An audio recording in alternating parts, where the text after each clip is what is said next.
برکتیں ہیں یا نہیں ہیں, عزتیں ہیں یا نہیں ہیں. کہ جو ان کی غلامی کرے وہ کبھی ذلیل ہو سکتا ہے؟ نہیں ہو سکتا. اس بات کو سمجھتے ہیں تو پھر کرے غلامی ان کی. ان وسوسوں سے نکلے کہ ہم کہیں کہ ہم آقا کے طریقوں کو اپنائیں گے تو ایسا ہوگا. نہیں, اس سوچ کو توڑے. آپ اپنی ذات اسٹیپ لیں, چھوڑے دوسروں کو, اترے اس میدان میں عشق کے. پھر آپ دیکھیں ایک قدم تو رکھیں, اندر وہ لذت ہے اور وہ مزہ ہے نا کہ لوگوں نے اپنی بادشاہتیں چھوڑ دی جب انہیں اس عشق کا نشہ لگ گیا. بادشاہتیں چھوڑ دی اور ہم دنیا کے ٹکڑوں کے پیچھے اور دنیا کے چھوٹے چھوٹے چیزوں کے پیچھے حضور سے بے وفائی کر جاتے ہیں. آپ تاریخ دیکھیں, خدا کی قسم, لوگوں نے اپنی زندگیاں قربان کر دی. تو زندگیاں صحابہ کا آپ پہلے کا دور دیکھیں. صدیق اکبر رضی اللہ تعالیٰ نے اتنے بڑے تاجر تھے, ایمان لانے سے پہلے آپ کا ایک نام تھا. سیدنا عثمان غنی رضی اللہ تعالیٰ نے کتنے بڑے تاجر تھے, مدینہ پاک مکہ میں کتنا نام تھا. لیکن جب اس چہرہ انور کے اوپر نظر پڑی, ایمان لائے تو سب کچھ نثار کر دیا. اپنی دنیا بھی قربان کر دی, اپنا سب کچھ قربان کر دیا. تو رب نے بھی پھر ایسا مقام دیا کہ قیامت تک ان جیسے کوئی نہیں ہو سکتے. ایسے منصب دی, ایسی عزتیں دی کہ 1400 سال گزر گئے. آپ ہسٹری کے حساب سے اٹھائیں دنیا کی اونچی شخصیات کو جو اسلام میں نہیں ہے, جیسے تاریخی کوئی سائنٹسٹ ہو, کوئی بہت بڑا فلسفر ہو, جو بڑے بڑے نام ہو جن کا دین سے تعلق نہیں, مسلمان ہو, تو آپ ایک صرف ان کی کوئی نہ کوئی چیزوں کو دیکھ کے بس اتنا متاثر ہوں گے کہ ہاں انہوں نے ایک کام یہ کیا, فلاں نے یہ کام کیا بس. لیکن کسی کے دل میں ان کی محبت ہے؟ خود بتائے دل سے. چاہے کسی نے کتنا بڑا کارنامہ انجام دیا ہو, صرف اتنا, اور وہ بھی صرف ان سے تعلق رکھنے والے وہ لوگ ہی جانتے ہیں جو اگر اس کو اتنی ڈیپ سے پڑھے ہسٹری کو, اس جگہ پہ جائیں.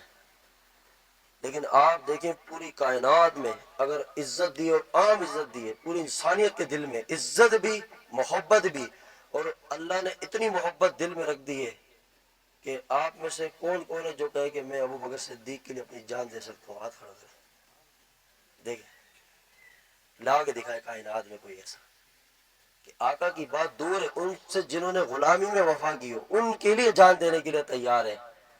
تو سوچے گزرے ہوئے صدیوں ہو گئے, اللہ بھی اللہ ہے.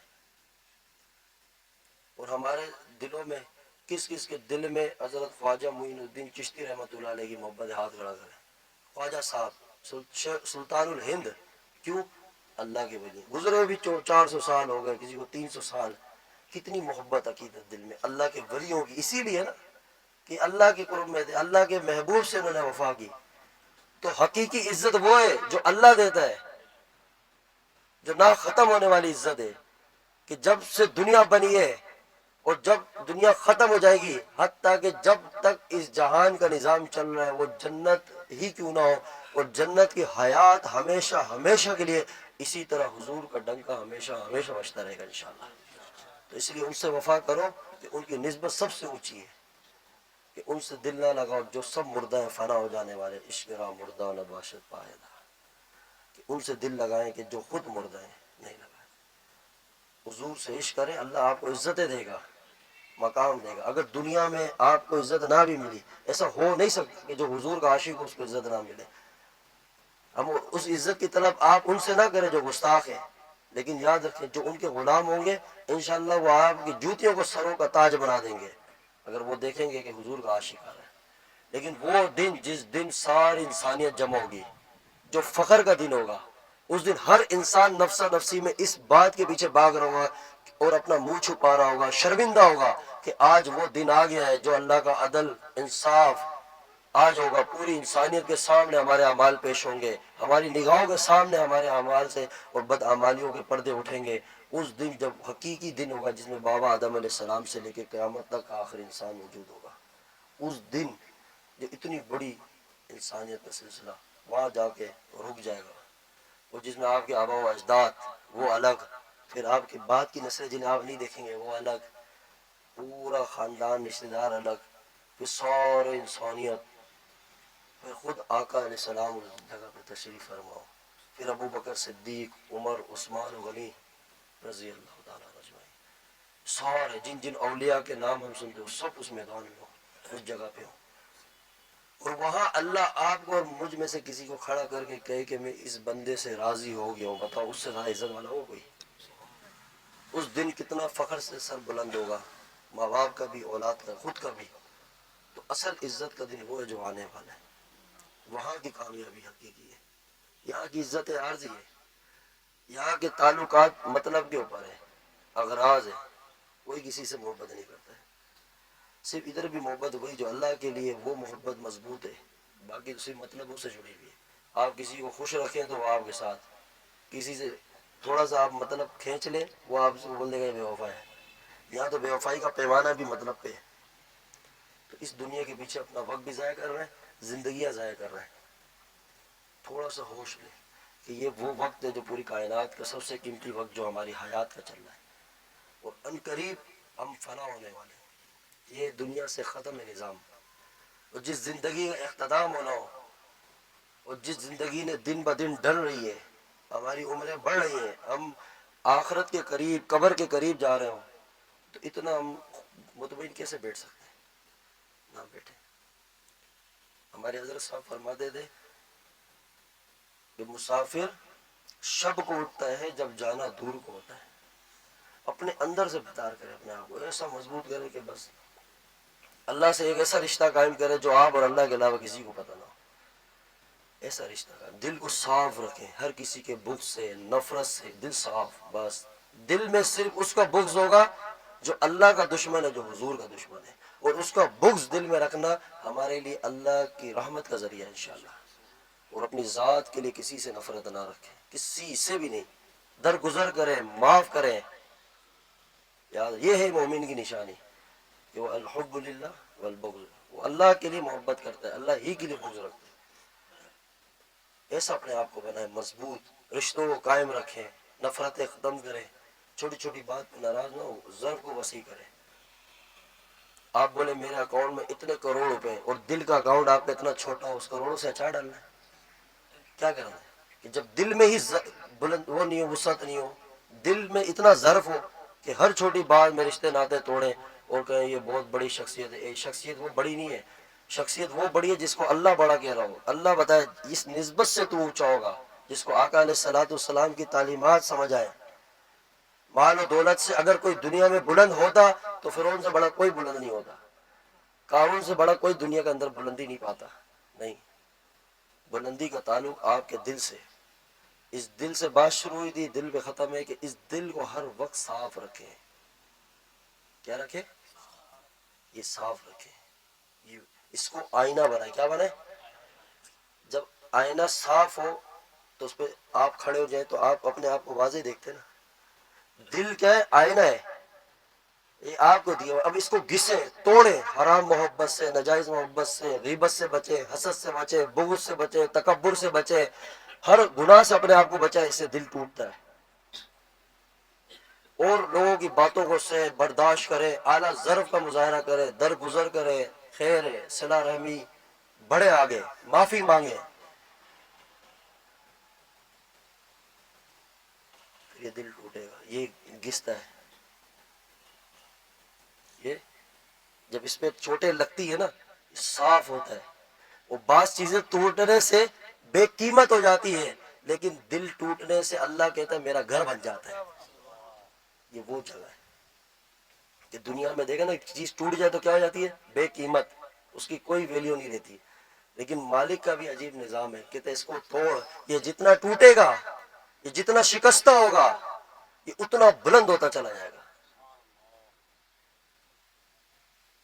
تیرا آئینہ ہے وہ آئینہ جو شکستہ ہو تو عزیز تر ہے نگاہ آئینہ ساز میں، کہ جتنا ٹوٹے گا، کیونکہ تو بچا بچا کے نہ رکھ اسے، تیرا آئینہ ہے وہ آئینہ کہ شکستہ ہو تو عزیز تر ہے نگاہ آئینہ ساز میں، کہ یہ اس کی نظر میں تب اونچا ہوتا ہے جب یہ ٹوٹتا ہے۔ اور یہ ٹوٹے گا تب نا کہ جب آپ کو کوئی گالی دے، جب آپ کو کوئی برا کہ، اور آپ آگے سے اخلاق دکھائے اور آپ آگے سے درگزر کریں تو دل میں اندر چوٹ لگتی ہے، اور آپ صحیح ہو اور سامنے والا غلط ہو پھر بھی آپ قدم اٹھا کے معافی مانگیں اور پہل کریں، اور دنیا یہ کہے کہ دیکھو یہ معافی میں پہل کر کے کمزور تھا، تو اللہ کے محبوب کائنات کے سرکار سردار عزتوں کے مالک صلی اللہ علیہ وسلم فرماتے ہیں کہ ایسا شخص روز محشر میں آئے اور اسے میں عزت دوں گا جو معافی میں پہل کرے، جو ذلت محسوس کرے، کیا ٹینشن ہے، پھر یہ دل ٹوٹتا ہے۔ اخلاق یہ نہیں ہے کہ آپ کسی سے مسکرا کے مل لیں، یہ اخلاق کا ایک بہت ابتدائی درجہ ہے کہ مسکرا کے ملنا، کیسے ہیں، ٹھیک ہیں، خدمت کی، نہیں، کس نے کہا یہ اخلاق ہے؟ وہ جو کہتے ہیں نا اخلاق حمیدہ، اعلیٰ اخلاق وہ ہے کہ آپ کے ساری چیزیں طبیعت کے خلاف ہو، آپ کے ساری چیزیں آپ کے اگینسٹ ہو، آپ کے مزاج کے خلاف ہو، اور وہاں آپ اخلاق کا مظاہرہ کریں، اعلیٰ ظرفی کا مظاہرہ کریں، تب آپ کو مانا جائے گا یہ حقیقی اخلاق والا انسان ہے۔ جب آپ کے سامنے کوئی چیز آئے تضاد میں، تب پتہ چلتا ہے کہ بندے کا ظرف ادھر ہے، درگزر کریں، معاف کریں، جینے کا مزہ اسی میں۔ یہ کیا ہے کہ چھوٹی چھوٹی بات لی دل، اب آپ بتائیں بغض کا دل میں پالنا کس کے لیے نقصان دہ؟ سامنے والے کے لیے جس کا بغض ہے، یا اپنے لیے؟ اپنے لیے۔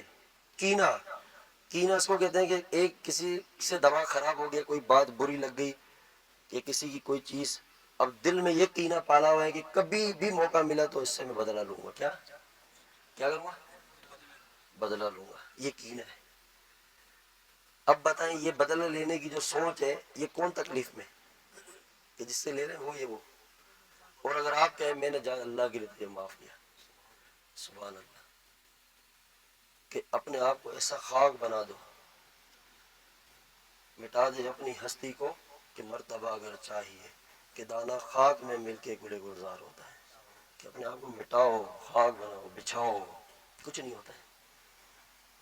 اندر ایسی عاجزی ہو، باطن کی صفات حقیقی صفات ہیں، اندر کی صفات مضبوط ہونی، اندر سے آپ حقیقت میں اللہ سے ایسا رشتہ کریں قائم کہ اللہ کی نگاہوں میں مقبول ہو جائے۔ چھوڑے دنیا کو، آپ بولے میں اپنے آپ کو اچھا کروں، لوگ اچھا سمجھے، چھوڑے اس کو، اس دل کو بنائے، اس دل کے اوپر محنت کریں کہ آپ سے مسجد نبوی میں تشریف فرمائے۔ ایک صحابی، آپ فرماتے ہیں یہاں جو سب سے پہلے آئے، مفہوم بیان کرو یہ جنتی ہے، جب ایک صحابی کو آتے دیکھا، پھر دوسری دفعہ آپ علیہ السلام نے ایسے ہی فرمایا کہ یہاں جو تشریف لائے یعنی صحابہ کی طرف اشارہ کرو، یہ جنتی ہے۔ پھر تیسری بار بھی نبی علیہ السلام نے فرمایا کہ جو شخص یہاں پہلے داخل ہوگا وہ جنتی ہوگا، تو دیکھو وہی صحابی 3 دن لگاتار وہی صحابی۔ تو ایک صحابی کو تجسس ہوا، اس نے کہا کہ ایسا کیا عمل کرتے کہ نبی علیہ السلام اس کے بارے میں بار بار جنت کی بشارت دے رہے ہیں، تو انہوں نے ان سے اجازت لی ان کے ساتھ وقت گزارنے کے لیے، تو انہوں نے اجازت دی۔ اب یہ کچھ دن ان کے ساتھ رہے، جب کچھ دن رہنے کے بعد ان کا تجسس اور بڑھ گیا، یہ اور پریشان ہوئے کہ یار نہ یہ تہجد پڑھتا ہے، نہ یہ اتنے معاملات نفل عبادات کچھ بھی نہیں ہے اس کی زندگی میں، یہ اپنے فرائض واجبات پورے کرتے ہیں، باقی اپنے کام کر رہے ہیں۔ تو اتنی بڑی بشارت بار بار ملنا، تو آخر ان سے پوچھا کہ آپ کا کیا ایسا عمل ہے کہ جس کی وجہ سے میں نے آقا علیہ السلام کی زبان مبارک سے سنا کہ یہ جنتی؟ تو فرمانے لگے کہ میں اپنا دل ہر کسی کی نفرت سے صاف رکھتا ہوں، اپنے دل کو صاف رکھتا ہوں، کسی سے ناراض نہیں، بغض نہیں، یہ دل صاف ہے، صاف ہے۔ اب اندازہ لگا یہ باطنی صفات ہے۔ ایسے لوگ تسبیح گھما رہے ہیں، دنیا کو بھی ساتھ ساتھ گھما رہے ہوتے ہیں، دیکھیں سجدے کر رہے ہیں لیکن ظرف نہیں اندر۔ آپ کی عبادت کا اثر آپ کے دل پہ پڑے، اس کا ظاہری رزلٹ یہ ہے کہ آپ کے اندر اخلاق اچھے سے اچھے ہونا شروع ہو جائیں گے، یہ نتیجہ ہے اس کا۔ اگر آپ نے دیکھنا میں اتنی عبادات کر رہا ہوں اور اس کے اثرات، تو آپ کے اندر اخلاق، پھر آپ اللہ تعالیٰ نے عمل کی توفیق ہے۔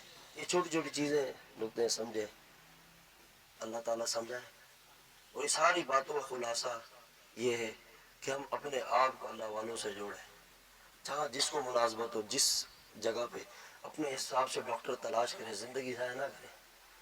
جب تلاش کر لیں تو پھر علاج کریں سنجیدگی کے ساتھ، نہ کہ تبرکات کے لیے بزرگوں کا ہاتھ سر پر رکھا ہے۔ سمجھ آ گئی کہ آپ بولے میں فلاں پیر صاحب سے بھیج دوں، بس اب معاملات نہیں ہے، ایسے نہیں ہوتا۔ ایسا ہے ہی نہیں. ایک ہے نا سنت اللہ، اللہ کی سنت ہے. جو لوگ مجاہدہ کرتے ہیں، محنت کرتے ہیں، کوشش کرتے ہیں، محبت کرنے میں بھی محنت لگتی ہے، ادب میں بھی محنت لگتی ہے. سمجھ آ رہی ہے؟ کہ کوئی بولے نا شارٹ کٹ، اس میں بھی محنت لگتی ہے. پھر اللہ انہی کے لیے راستے کھولتا ہے. کہ یہ خالی نہیں کہ آپ بولے بیت ہو گئے بس فلاٹ اور اس کے بعد چل رہے ہیں اور اپنے آپ کو کنفرم جنتی سمجھنے لگ گئے. ایسا نہیں ہے، نہیں ہے. آپ قدم اٹھائیں اصلاح کی نیت سے، آگے بڑھیں، اپنے حالات سنائیں، پھر آپ کو ڈوز دی جائے گی. ایک ڈوز وہ جو آپ صحبت میں آگے اسی وقت لیں گے، جو توجہ ہوتی ہے، فیض ہوتا ہے. پھر دوسری ڈوز آپ کو اعمال، دوا دی جائے گی کہ یہ غذا آپ نے لینی ہے، یہ آپ کی دوا ہے اور یہ آپ کا پرہیز ہے. پھر آپ وہاں سے اٹھیں، پرہیز بھی کریں، دوا بھی استعمال کریں. پھر آپ ترتیب کے حساب سے کچھ دنوں میں دوبارہ حالات لے آئیں کہ پرہیز نہیں کیا جا رہا، اس وجہ سے دوا نہیں کھائی جا رہی، یہ وجہ. پھر ڈاکٹر دوا چینج کر دے، پرہیز چینج کر دے، طریقہ کار بتائے کہ اس اسٹائل سے پرہیز کر. وہ پرہیز کی وجہ کہ اب جیسے آپ کو کوئی بولے کہ چرس پیتا ہے نا، تو اگر وہ چرسی کسی کے پاس آئے کہ میں چرس چھوڑنا چاہتا ہوں، تو کیا اس کو کہیں گے کہ تو جو صحبت ہے چرسیوں کی وہ چھوڑ دے. یہی ہے نا. جب ماحول سے ہٹے گا تو آٹومیٹک آہستہ آہستہ اب وہ صحبت میں بھی رہے، بیٹھے بھی اور آئے اور شکوہ کرے کہ نہیں چھوٹ رہی، تو پھر وہ آپ کو علاج بتائے گا کہ آپ پہلے صحبت چھوڑیں، اس کے اپوزٹ اچھی صحبت اختیار کریں تاکہ اچھی عادات آئیں، اچھے لوگوں میں بیٹھیں، اچھے انوائرمنٹ میں بیٹھیں تاکہ آپ کے دل کے اندر تبدیلی آئے. یہ طریقہ کار ہے. تصوف، تزکیہ، یہ بیت، پیر، مرشد، مرید، یہ صدیوں سے اس رنگ سے آ رہا ہے اور ہمارے دور پہ آتے آتے آتے اس کے اندر اتنے لوازمات آ گئے اور اس کی وہ کنڈیشن اور حالت ہو گئی، سبحان اللہ مت پوچھیں. بالکل اس کا نقش و نگار ہی بدل دیا ہے. جو پیر صاحب جتنا گورا چٹا ہوگا اتنا بڑا اللہ کا ولی. تو اسے وہ کیا نام ہے، ٹرمپ کو امامہ پہنا دے، اس سے بڑا تو پیر ہی کوئی نہیں ہے. کتنا گورا ہے، نہیں نہیں. وہ ایک کہ جس کو دیکھ کے اللہ یاد ہے اور جس کی صحبت کے اندر آپ کے اندر اللہ کی محبت، اللہ کا عشق اور حق داخل ہو جائے بس. اور یہاں ہر بندے کے نا، ابھی آپ دیکھیں کہ ہر کسی کا دل کرتا ہے کہ اگر ایسے شے وہ بھائی آپ کو چلائے اور آپ سیدھی سیدھی بات کریں، بس برکت ٹھیک ہے، اپنا نذرانہ ٹائم پہ لے آؤ، مہینے کے حساب سے دے، ڈبے میں ڈالو، جاؤ. تو مرید بھی خوش ہوتا ہے کہ اتنی بڑی فنکاری نہیں ہے میری مریدی، بس چل رہا ہے نظام. اور حضرت صاحب اتنے پیسے دے رہا ہوں، جنت تو لے کے ہی جائیں گے، اتنے پیسے کیوں لے رہا ورنہ. تو وہ کہتے ہیں نا جب علماء کی صحبت سے دور ہوں گے اور اکابر سے دور ہوں گے، بزرگوں سے، تو اس طرح کے ہر بندہ اپنی دکان چلا رہا ہے اور چمکا رہا ہے اور یہ ایک بزنس ہے. نہیں ہے. ہمارے حضرت صاحب رحمۃ اللہ علیہ فرماتے تھے کہ مرشد وہ ہے کہ جو آپ کو در دکھائے، در.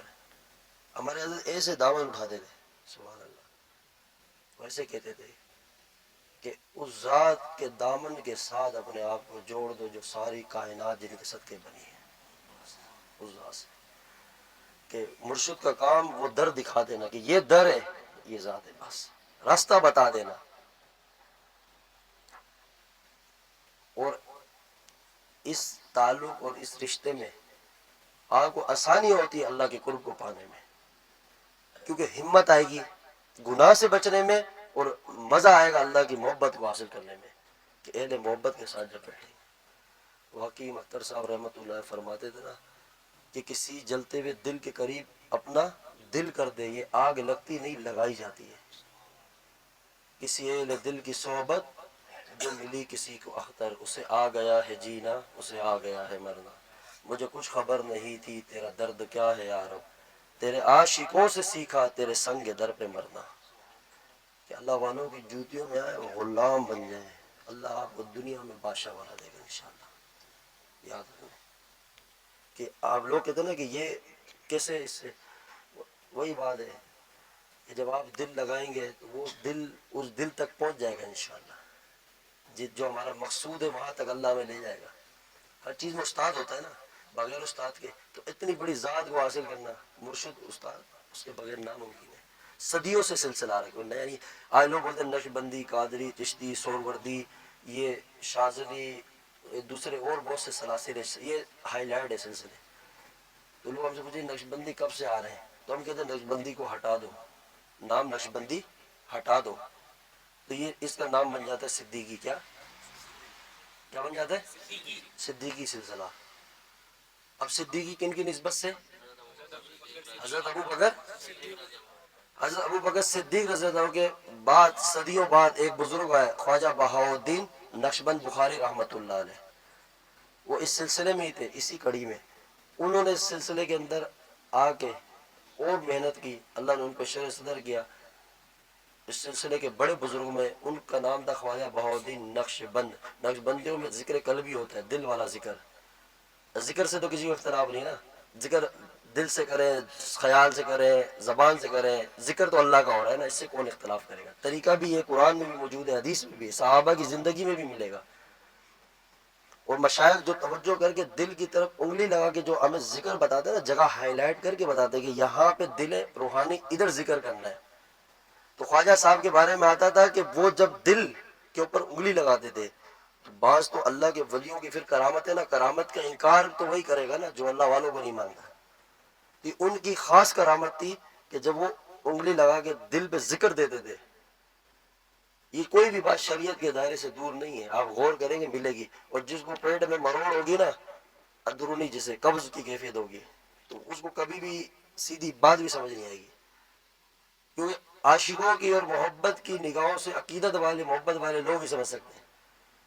مروڑ کا تعلق یہ فیض ہے شیطان کا، جو شیطان کے فیض حاصل کر رہے ہوتے ان میں مروڑ ہر وقت رہتی ہے. سمجھ رہے نا، شیطان وہ اس کو اندر بھی ایک مروڑ ہے، وہ جب تک کسی کو جہنم میں نہیں ڈالے گا سکون میں نہیں رہے گا، وہ اس کی مرید بھی ایسے ہی ہے. تو اس لیے اس کی مریدی سے نکلے. اللہ والے کہتے ہیں جس کا کوئی مرشد نہیں ہے اس کا مرشد کون ہے؟ شیطان ہے. تو خواجہ بہاؤالدین نقشبند بخاری رحمۃ اللہ علیہ کے بارے میں آتا ہے کہ وہ دل پہ جب انگلی رکھ کے ذکر دیتے تھے اللہ اللہ اللہ، تو ان کی توجہ میں اور لفظ اللہ میں اتنا اثر تھا اور اللہ سے ایسا تعلق تھا کہ ان کے یہ لفظ بولتے ہی دل پہ اللہ کا نام نقش ہو جاتا تھا. کیا ہو جاتا تھا؟ نقش. اور نقش بند، اب سمجھ آ گئی؟ نقش اللہ دل کے اندر بند ہو گیا. یہ ان کی نسبت سے لگتا ہے، یہ کوئی کل کا سلسلہ نہیں ہے. یہ نبی علیہ الصلوۃ والسلام کے بعد اس سلسلے کے پہلے امام. اس سلسلے کے اندر سب سے اونچی خاصیت یہ ہے کہ اس میں 2 صحابی ہیں اور سلاسل میں نہیں ہے. نسبت کے لحاظ سے اس میں 2 بڑے صحابی ہیں. اور ایک تو وہ جو صحابہ کے امام صدیق اکبر رضی اللہ تعالیٰ عنہ، اور دوسرے حضرت سلمان فارسی رضی اللہ تعالیٰ عنہ. 2 صحابی ہیں سلسلے.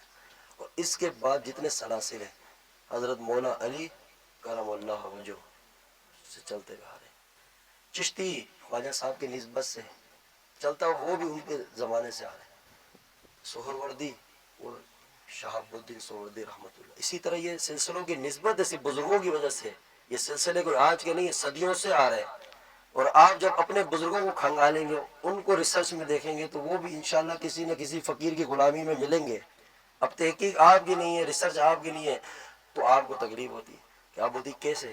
نہیں، کوئی نئی چیز نہیں ہے. یہی بغیر مجھے کہتے ہیں نا، اوریجنل کمپنی کبھی بھی اپنا ٹیگ لگا کے بتاتی ہے یہ ہماری کمپنی، ہمارا برانڈ ہے. اور وہی چیزیں بغیر ٹیگ کے بھی لوگ بیچ رہے ہوتے ہیں. یہ جتنے بھی ہیں اللہ والوں سے جو تکلیف سے ہٹ کے چلتے ہیں، وہ بھی راستے یہی اختیار کرتے ہیں، اسٹائل یہی اپناتے ہیں، بس ٹیگ نہیں لگاتے. آپ غور کریں جتنے بھی اس طرح کے غیر مقلد ہیں وہ سب کے سب یہی وہی فارمولے، وہی انداز، اس کے بغیر کسی کا باپ بھی نہیں چل سکتا ہے. لیکن کیا ہے، شو نہیں کرتے. ہم ڈنکے کی چوٹ پہ سے شو کرتے ہیں. الحمدللہ ہمیں بزرگوں سے نسبت قائم کرنے میں فخر ہے.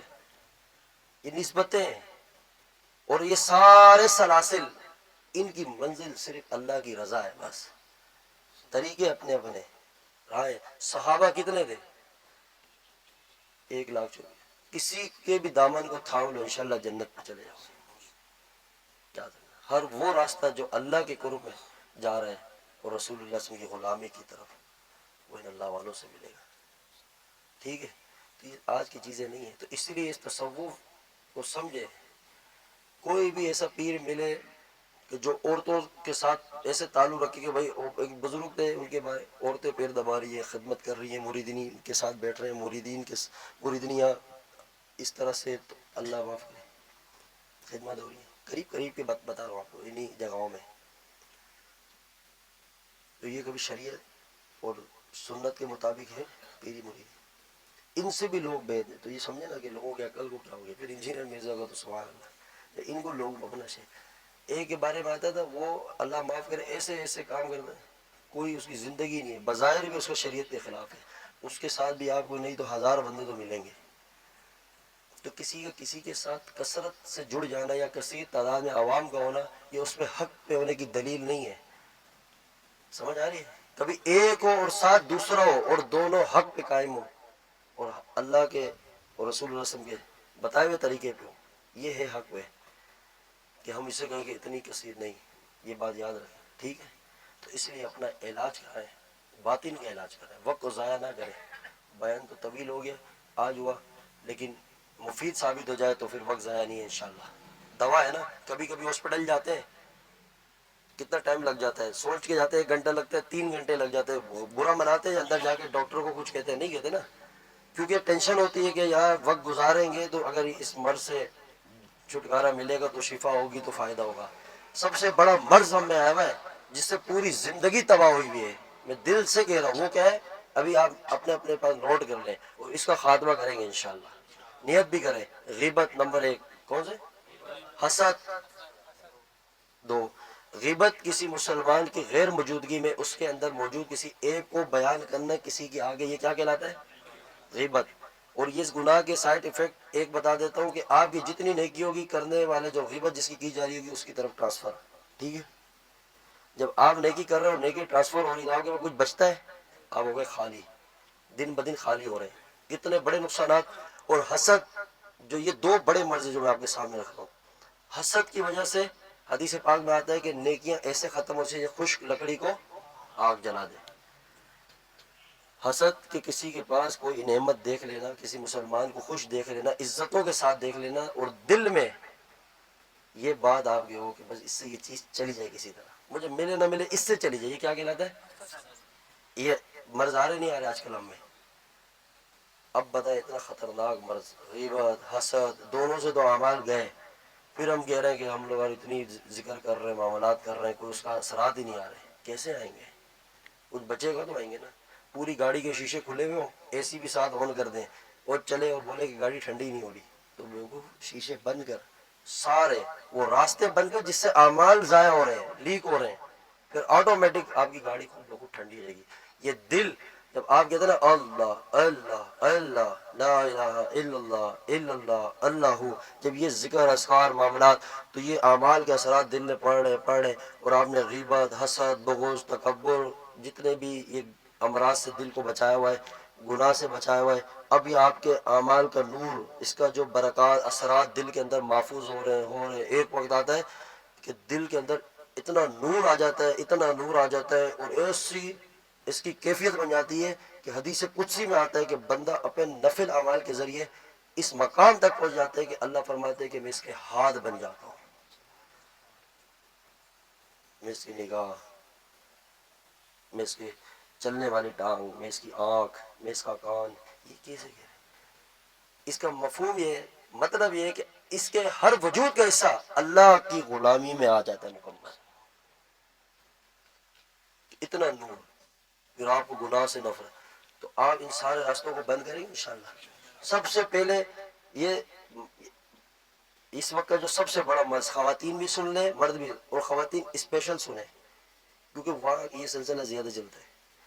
مرد دوسرے معاملے میں نمبر 1 پہ ہوتے ہیں, لیکن غیبت کا جو سلسلہ خواتین میں بہت زیادہ ہے, اور اپنی آخرت خراب ہے. میں غیبت کا ایک سائیڈ ایفیکٹ آخری بیان کرتا ہوں کیونکہ بہت زیادہ یہ پھیل رہا ہے. ہم میں بھی ہیں, ہم بھی گناہ گار ہیں, لیکن اس کو دل سے سنیں. کیا حدیث قدسی ہے, مفہوم ہے کہ اگر کسی مسلمان میں کوئی گناہ ہو, ہم سب یہاں بیٹھے ہیں, ہم سب خطا کار ہیں, گناہ گار ہیں. اب یہ جتنے فرنٹ پہ بیٹھے ہیں, ان میں کتنے ایسے ہوں گے جن کو میں نے کوئی غلطی کرتے ہوئے دیکھا ہو انہوں نے آپس میں, لیکن مجھے نہیں پتا انہوں نے اللہ سے توبہ کی ہے, لیکن پتہ کسی کو نہیں. توبہ کا تو تعلق دل سے نا, اتنا ہے کہ دل میں ندامت آ جائے کہ مجھ سے غلطی ہوئی, اللہ آئندہ نہیں کروں, صرف اتنی خیال بات دل پہ آ جائے اور دل سے آ جائے, گناہ معاف ہو گیا. کیا ہو گیا؟ یہ ہے توبہ, کہ دل میں ندامت آ جائے, آئندہ نہ کرنے کا عزم آ جائے. اب یہ تو کسی کو نہیں پتا نا کس کا کیا حال ہے. اگر آپ 5 منٹ پہلے آپ نے کسی کو گناہ کرتے دیکھو، 5 منٹ کے اندر ہی اسی گناہ کے فوراً بعد اگلے نے توبہ کی ہو، پتہ ہے نہیں. حدیث قدسی میں آتا ہے کہ کوئی مسلمان کسی کو گناہ کرتے ہوئے دیکھ لے یا اس کے علم میں اس کا گناہ ہو اور وہ اس گناہ سے توبہ کر چکا ہو اور اس نے اس کے اس گناہ کو کسی کے سامنے کیا کیا، بیان کیا، تو اللہ فرماتے ہیں کہ مجھے میری عزت کی اور جلال کی قسم کہ جب تک اس کو موت نہیں دوں گا جب تک اس گناہ میں مبتلا نہ کر دوں. آپ اندازہ لگائیں کتنے برے اثرات ہیں، کسی چیز کے نہیں ہے. میں وہ گارنٹی دیتا ہوں جادو تعویذ بندش اس سے کیا ہوگا؟ اگر آپ جادو سے مر کے کہاں جائیں گے؟ جنت میں جائیں گے نا انشاءاللہ. گناہگار تو نہیں ہے نا. کوئی تعویذ سے مر جائے، کسی شیطانی چکر میں مر جائے، لیکن اس سے آپ کی آخرت تو خراب نہیں ہے. تو اس سے خطرناک مرض اس کا ہم نے علاج کرانا ہے، وہ یہ ہے غیبت، حسد، بغض، تکبر، کینہ. اس کی فکر ہی نہیں، جس سے ایمان کو خطرہ، اعمال کو خطرہ، زندگی کو خطرہ، رشتہ داریاں ٹوٹ رہی ہے، لا تعلق اور یہ بھائی بھائی کا دشمن، بھائی بہن کا دشمن، والدین اولاد، اولاد والدین کی دشمن، رشتہ دار آپس میں، دوستوں کے اندر نفرتیں پھیل گئی. پورا معاشرہ جس چیز سے تباہ ہو رہا ہے وہ یہ والے معاملات ہیں. اور ہم کہتے ہیں کہ فلاں نے کچھ کرا دیا، پوری دنیا فارغ بیٹھی اسی چکر میں نہیں کہ نظر ہے، حق ہے، یہ چیزیں ہیں، لیکن یہ بھی تو اہمیت رکھتی ہے، بہت زیادہ اہمیت رکھتی چیز ہے. تو اس لیے ون سائڈ نہیں، وہی والی بات جو پچھلے ہفتوں سے کہہ رہا ہوں کہ دوائی آپ کھائیں تو اس سے آپ کے بھوک نہیں مٹے گی، مٹے گی وہ غذا سے مٹے گی. دوائی کی اہمیت اپنی جگہ ہے، غذا کی اپنی جگہ ہے. تو اس کا علاج کریں گے انشاءاللہ. ہاں یہ بالکل سیریس لے لیں آپ. ہاں یہ سب سے خاتمے کے بعد آپ ڈیلی بیسس پہ اپنے اندر اس محاسبہ کریں. روزانہ صبح سے لے کے رات سونے سے پہلے بیٹھے اور سوچا آج میرے دن میں اس کے سامنے غیبت کی، آج اس کا حسد دل سے نہیں نکلا، آج یہ چیز، یہ گناہ، یہ گناہ. یہ ڈیلی آپ محاسبہ کریں، پھر توبہ کریں اللہ سے رات کو کہ اللہ آئندہ نہیں کروں گا. صبح اٹھے اور فل سیف زندگی، ایک ایک قدم کہ میں پورے دن غیبت کیا کروں گا، نہیں کروں گا. اگر حسد آ رہا ہے تو آپ اس کے لیے دعا کریں. جیسے اب کسی بندے نے گاڑی لے لی، اب آپ کے اندر یہ حسد آ گئی کہ اس کے پاس گاڑی آ گئی، کیسے آ گئی، کیوں آ گئی، کہاں جائے، جلن ہے کہ یار اس سے چلی جائے، اس کا ڈیزنیشن بڑھ گیا، اس کا رینک بڑھ گیا، اس کا عہدہ بڑھ گیا، اس کو عزت مل گئی، اس کے پاس اچھے پیسے آ گئے، گھر اپنا لے لیا. تو آپ اس کا ایک جو میں علاج آپ کو دے رہا ہوں، باقی انشاءاللہ جو کہتے ہیں نا یہ دوائیں عام ہیں، خاص دواؤں کے لیے انشاءاللہ پرسنلی رابطہ کیجیے گا، پھر اور ڈوز دیں گے. دوائیں بہت ساری ہیں، علاج کروانے والا ہونا چاہیے. اس کا جو عام علاج وہ یہ کہ آپ جیسے آپ کے دل میں آ رہا ہے اس بندے نے گاڑی لی، اس سے چلی جائے، جلن ہو رہی ہے، حسد ہو رہی ہے، آپ پتہ کیا دعا کریں، اللہ اس کو 10 گاڑیاں اور دے دے. کیا بولے؟ اللہ اس کو 10 گاڑیاں دے اور گاڑیاں دے. اب آپ کا دل اور تکلیف مار رہا ہے، بغیر کیا کر رہے ہیں تو ایسی نہیں، دعا کرنی ہے اس کے لیے. یہ ایک اللہ کے نبی صلی اللہ علیہ وسلم کی دین یہ تعلیم دیتا ہے. جب آپ اس کی دعا کرتے رہیں گے اور دن میں جتنی زیادہ صدر ہے اتنی زیادہ دعا کریں، اور جیسے اس کو دے کا صدر وہ اللہ اس کو اور دے اور دے. یہ مرض دل کا ہے، انشاءاللہ یہ وقت آئے گا یہ آپ کے دل سے مرض ختم ہو جائے گا. اور زیادہ حسد آتا ہے تو پھر آپ اس کو ہدیہ دیں. کیا دیں؟ ہدیہ دیں، سلام میں پہل کریں. یہ چھوٹے چھوٹے چیزیں اس کو آپ انشاءاللہ. اور یہ بیان لائیو چلتا ہے. کیا چلتا ہے؟ لائیو. اس کو آپ فیس بک سے اٹھائیں، اسی لیے چلایا جس طرح آپ یہاں بیٹھ کے سن رہے ہیں 200 بندے پیچھے بھی الحمدللہ ایک بڑی تعداد میں لوگ انتظار میں ہوتے ہیں، ان کی ایسے چلایا جاتا ہے. ٹھیک ہے. اور جیسے اور جگہیں اس میں یوٹیوب میں چلایا جاتا ہے، اسی لیے چلایا جاتا ہے کہ آپ سوشل میڈیا یوز کر رہے ہیں. اب آج سب ان ہے تو ہم آپ سب سے بھی مخاطب ہے نا، بات کر ہی رہے ہیں، تو اپنا ہی پیغام انشاءاللہ ہم اس ذرائع سے بھی پہنچا رہے ہیں. جب ایک حالات ہے اور اس زور میں استعمال ہو رہے ہیں تو آپ اپنا پیغام پہنچائیں. ایک کام پہ آپ بیٹھیں تو اس کو آپ اٹھائیں لائیو اور اس کو بار بار سنیں کہ کیا کیا بات ہوئی تھی. بات سمجھ آ رہی ہے؟ آپ کو ڈبل بینیفٹ ہے. آپ اس کو ریکارڈڈ چیزیں سنیں، پھر آپ اس کا علاج کریں، اس کو سنجیدگی سے لیں. ایک 40 دن کا ٹائم دے رہا ہوں میری ان باتوں کے بعد. 40 دن بعد آپ ان سب پہ عمل کریں اور پوچھتے رہیں، پھر اس کے بعد نتیجہ دیکھیں. آپ کہیں گے کہ مجھے اگر پہلے پتہ ہوتا، خدا کی قسم زندگی میں اتنی بہاریں آ جائیں گی، اتنا مزہ آ جائے گا تو میں زندگی بھر اسی طرح چلتا. افسوس کریں گے اس وقت پہ جو آپ کا ضائع ہوا. انشاءاللہ آپ اپنے فرائض کو پورا رکھیں، فرض اپنے عبادات کا جو مین ہے واجب فرض، بس اس کے بعد آپ مضبوطی سے اپنا وہ گناہ سے بچائیں. اور یہ مشورے سے چلیں گے تو مزہ آئے گا آپ کو انشاءاللہ. ہمت اور ہمت آتی ہے ہمت والوں سے، یاد رکھنا چلنے سے آتی ہے۔ اللہ عمل کی توفیق عطا فرمائے۔ تو انشاءاللہ آخری نتیجہ یہ ہے کہ ہم اللہ سے توبہ کرتے ہیں، ٹھیک ہے؟ جو اب تک کی زندگی ہے تو کلیئر کر کے اٹھے نا یہاں سے، آگے کی زندگی انشاءاللہ ہمت سے چلیں گے، ٹھیک ہے؟